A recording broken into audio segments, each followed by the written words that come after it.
মন থেকে ভগবানের কাছে কিছু চাইলে সেটা পাওয়া যায়।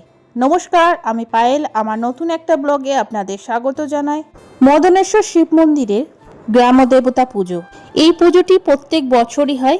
গ্রামদেবতা পুজো উপলক্ষে মদনেশ্বর শিব মন্দিরকে রাজবেশে সাজানো হয়েছে।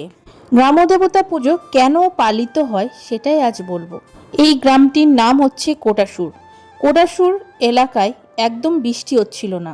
তখন গ্রামের এলাকাবাসীরা সিদ্ধান্ত নেয় যে গ্রামদেবতা পুজো করা হোক। এই গ্রামদেবতা পুজো করে যদি মহাদেব তুষ্ট হয় তাহলেই যদি বৃষ্টি হয়, সেই জন্য সেই বছর গ্রামদেবতা পুজো করা হয়। গ্রামদেবতা পুজো করার পরই সেই দিনই বৃষ্টি হয়। সমস্ত দেবতারা তুষ্ট হওয়ার পর বৃষ্টি শুরু হয়। সেই থেকে আমাদের এই গ্রামদেবতা পুজোটা প্রচলিত হয়েছে। এবার বলি গ্রামদেবতা পুজোটা কি। গ্রামদেবতা পুজোটা হচ্ছে এই গ্রামের সমস্ত এলাকায় যত দেব দেবী আছে সমস্ত দেবদেবীকে পুজো করতে হয়। এই গ্রামদেবতা পুজোটি প্রত্যেক বছর শ্রাবণ মাসে হয়। এবার এই পুজোটি হয় সমস্ত গ্রামের বয়োজ্যেষ্ঠ যারা আছেন তারা এখানে আসেন এবং আলোচনা করে এই গ্রামে কবে হবে পুজোটা সেটা দিনক্ষণ দেখে পুজোটা করা হয়।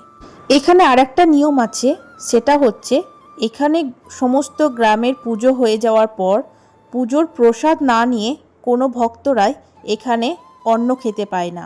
আগে প্রসাদ নেবে, তারপরে অন্ন খেতে পারবে। এরপর রাত্রের দিকে সমস্ত ভক্তদেরকে খিচুড়ির প্রসাদ বিতরণ করা হয় এবং দূর দূরান্ত থেকে এখানে আসে এবং প্রসাদ গ্রহণ করে। আমার ভিডিওটি এই পর্যন্তই। কেমন লেগেছে অবশ্যই জানাবেন।